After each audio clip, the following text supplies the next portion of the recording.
Not so very far from Earth, relatively speaking, scientists have discovered a new planet known as Proxima B. We have found a terrestrial planet orbiting Proxima Centauri. It's the nearest exoplanet we will ever find because it's the nearest star to the Sun, and we are very excited about it. The clearest images of Proxima B just came through, and what they reveal is simply breathtaking.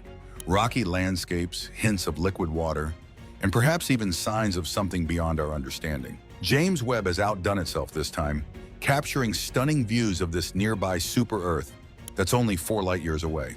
Tune in because what we've just seen could change everything, and it's only the beginning. Life's possible twilight zone. Proxima Centauri is a red dwarf. It's packed with energy. These stars can keep burning for trillions of years. Trillions. But Proxima Centauri is also a flare star, meaning it's unpredictable. It might send out bursts of energy that could totally mess with anything trying to live on Proxima B. So whether or not this star can keep its planet habitable is still up for debate. But lurking beneath the surface is a secret about Proxima B, one that could rewrite everything we know about survival under such a volatile star. This planet has a sibling too, Proxima Centauri C, also orbiting this little red dwarf. It's farther out, and scientists only found it recently by looking at some old Hubble data. There might even be another companion, something smaller hanging around there. They'd call it Proxima Centauri D if it's confirmed. This place just keeps surprising us, and who knows what's next? Rings, moons, life? With every new snapshot that comes back from Webb, we're getting a new window into this world. And it's not just pictures. This telescope is picking up details we never could have imagined before. From frozen gases to possible atmospheres, to hints of who knows what on the surface. Webb has even caught a glimpse of a red dwarf star nearby, surrounded by dust. Dust that might one day form new planets. It's truly amazing stuff. There's so much more out there waiting to be found. We've barely scratched the surface when it comes to understanding exoplanets. Maybe one day we'll be able to point a telescope at this planet and see actual signs of life, or even evidence of civilizations. Maybe we'll pick up more of those mysterious signals, and this time they'll turn out to be something artificial. Who knows? If there's one thing this planet has taught us, it's that space is wild. It's full of surprises, and even our closest neighbors are weirder and more wonderful than we could have imagined. The universe is waiting, and the more we look, the more we find. Maybe this planet will turn out to be just another rock, or maybe it will be the key to finding life beyond Earth. Either way, it's one heck of a journey, and we're just getting started. The Alpha Centauri system, with Proxima Centauri being the closest star to us, has always intrigued scientists. The fact that it is a mere 4 light-years away means that, in the grand scheme of the cosmos, it is practically our neighbor. This planet, being 1.5 times the size of Earth, has stirred imaginations worldwide. Could it be an alternate Earth, one with oceans, rivers, and possibly even life forms unknown to us? One of the fascinating aspects of this planet is its potential for tidal locking. Tidal locking means that one side of the planet always faces its star, while the other side remains in perpetual darkness. This creates extreme conditions. One side might be scorching hot, while the other is frozen. In between, there could be a twilight zone, a region with more moderate temperatures where life might have a chance to survive. This concept has been a popular theme in science fiction, but now we are seeing real planets where these conditions could exist. Traveling to this planet is a whole other challenge.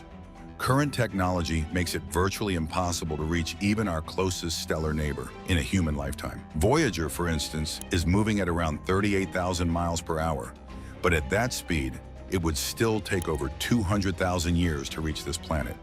Concepts like solar sails, which use the pressure of light to propel a spacecraft, might reduce the travel time to a few decades, but we are still far from achieving that kind of technology for crewed missions.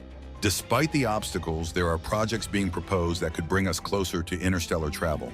Breakthrough Starshot, for example, aims to send tiny, lightweight probes to Alpha Centauri at a significant fraction of the speed of light. These probes, propelled by powerful lasers, could make the journey in about 20 years.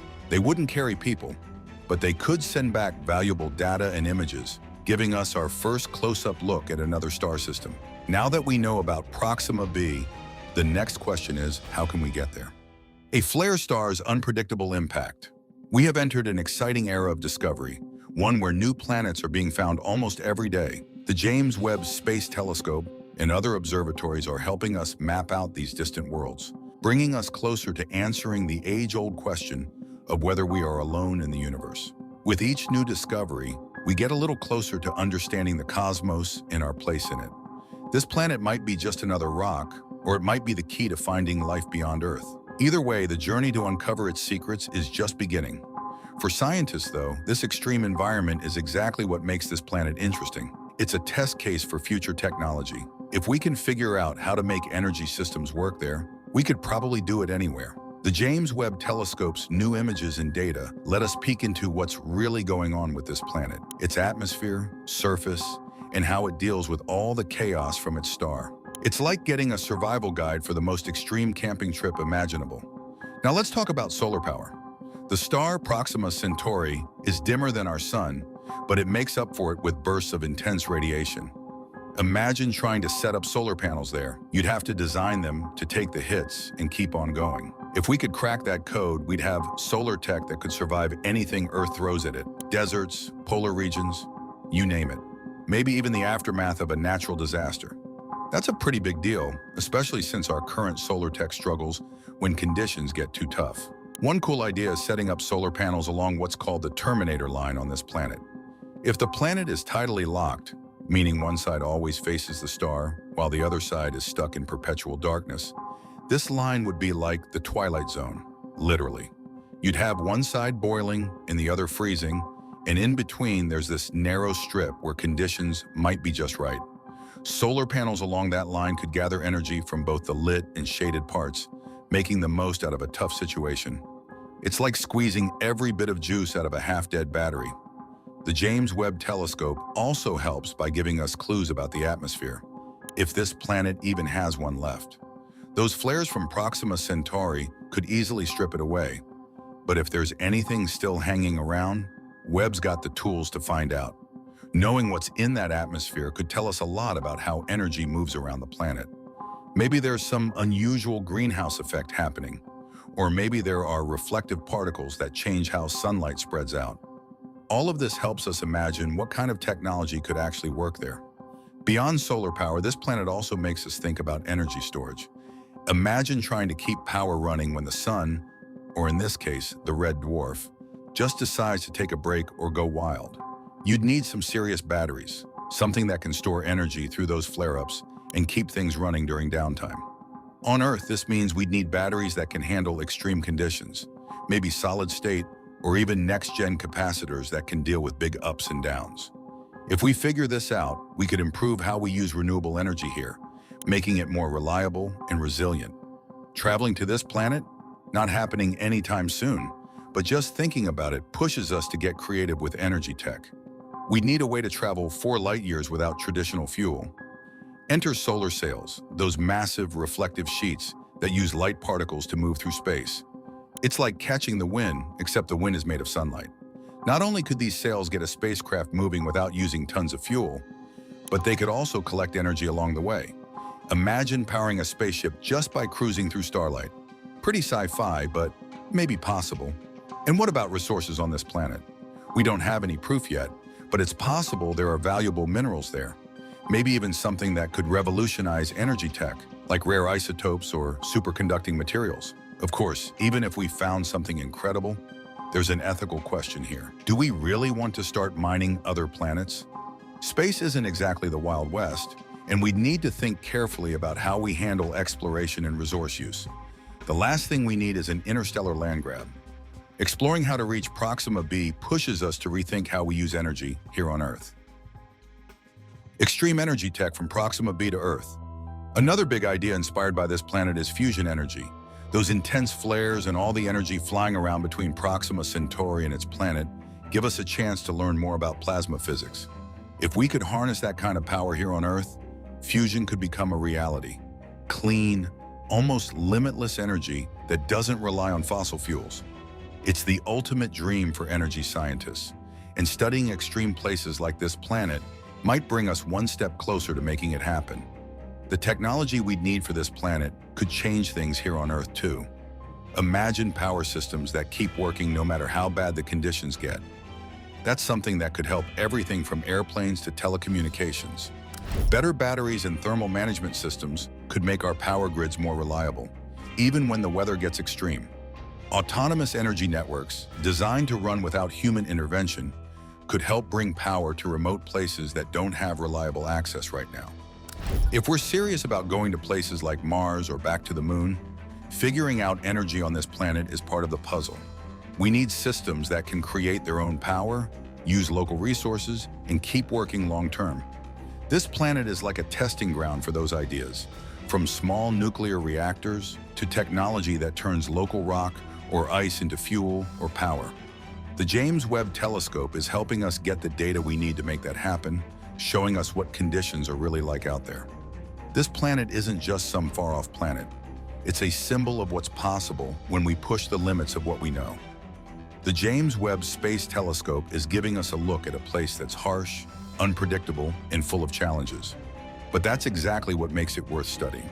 The lessons we learn from this planet could change how we use energy here on Earth, make future space missions possible, and help us build a more connected, sustainable world.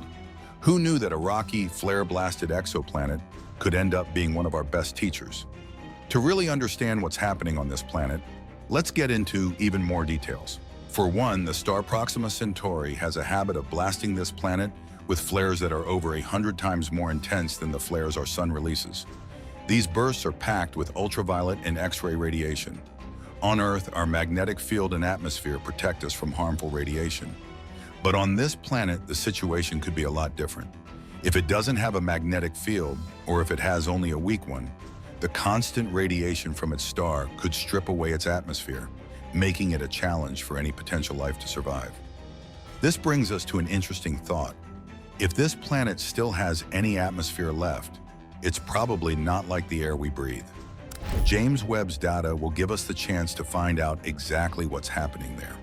We could discover a mix of gases that might tell us whether the planet once had a thick, Earth-like atmosphere, or if it's been reduced to a thin, hostile shell.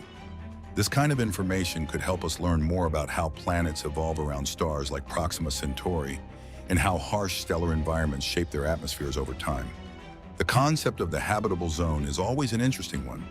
This planet lies in that special region around Proxima Centauri where temperatures might allow liquid water to exist. If all other conditions are right, the habitable zone is sometimes called the Goldilocks zone because it's neither too hot nor too cold, theoretically making it just right for life. But with Proxima Centauri's constant flares, there's more to the story. Even if water could exist, those intense radiation storms might make it tough for anything more complex than simple microbes to survive. Yet this doesn't mean it's impossible. There could be subsurface pockets of water that stay protected from radiation, or perhaps a thick atmosphere could offer some shielding. When we think about what energy solutions might work on this planet, the first thing that comes to mind is adaptability. Any technology developed for this planet would need to adapt to wildly changing conditions. Solar panels, for instance, would need to handle not just variability in light levels, but also the massive surges of radiation that come with stellar flares. This might mean building photovoltaic systems with advanced shielding or materials that can self-repair after radiation damage. These innovations would have practical uses here on Earth as well, especially in areas prone to extreme weather or radiation, like deserts or regions hit by natural disasters. Another challenge for solar power on this planet is its star's unique light spectrum. Proxima Centauri is much dimmer and redder than our sun, so any solar panels would need to be optimized to collect infrared light instead of visible light. Current solar cells are mostly designed to capture visible and ultraviolet light, but adapting them to collect more infrared light could increase their efficiency, not just for this planet, but also for applications on Earth. In fact, infrared-optimized solar panels could be especially useful in lower light environments, making solar energy more viable in places where traditional panels aren't as effective. Energy storage is just as crucial as energy generation, especially when dealing with a star as unpredictable as Proxima Centauri. Imagine you're relying on solar power, and suddenly the star throws out a flare so powerful that it temporarily knocks out your energy collectors. You'd need a backup, a way to store energy during calmer periods that could get you through the rough times. Scientists are already looking at solutions like solid-state batteries, which are safer and more efficient than today's lithium-ion versions. On this planet, you'd need a battery that doesn't just store energy, but can also endure the intense radiation and temperature swings. Breakthroughs in battery technology for this planet could directly lead to better energy storage solutions on Earth, helping make renewable energy more practical and stable. The constant bombardment of radiation from Proxima Centauri means we'd also have to rethink materials for infrastructure. Traditional materials wouldn't last long under such conditions. Instead, we'd need to develop radiation-resistant materials, metals or composites that could hold up against both high-energy particles and constant temperature shifts. These kinds of materials could have valuable applications on Earth, especially in industries like aerospace, where resilience to extreme conditions is crucial. And then there's the idea of wind power, though it might not be quite what you imagine. If this planet has any sort of atmosphere left, there could be strong winds caused by the stark temperature differences between the day and night sides. Harvesting wind energy on this planet would involve developing turbines capable of handling not only powerful gusts, but also the unpredictable nature of an atmosphere shaped by intense stellar flares. Advances in wind technology for this planet could help create more efficient turbines on Earth, particularly for offshore wind farms, where conditions can be challenging. Beyond energy, this planet is prompting us to rethink life support systems. Any attempt to establish a presence there would require not just energy, but also protection from radiation and extreme temperatures. Creating habitats on this planet would mean developing shielding that can block out harmful radiation while also keeping temperatures stable. Advanced insulation materials, radiation-blocking domes, and underground habitats are all concepts that could come into play. These ideas aren't just science fiction. They could influence how we design habitats for other worlds like Mars, or even extreme environments on Earth. This planet's extreme conditions could also help us rethink how we grow food in space. If humans were ever to settle there, they'd need a reliable food supply, and traditional farming wouldn't be an option. Instead, we'd need to turn to techniques like hydroponics, or even lab-grown food that can be cultivated in tightly controlled environments. Innovations in agriculture for this planet could lead to breakthroughs in food production on Earth, particularly in urban areas where space is limited or in regions that can't support traditional farming. Could Proxima B be humanity's future home, or just another uninhabitable rock in the vastness of space? Let us know in the comments below. Don't forget to like and subscribe.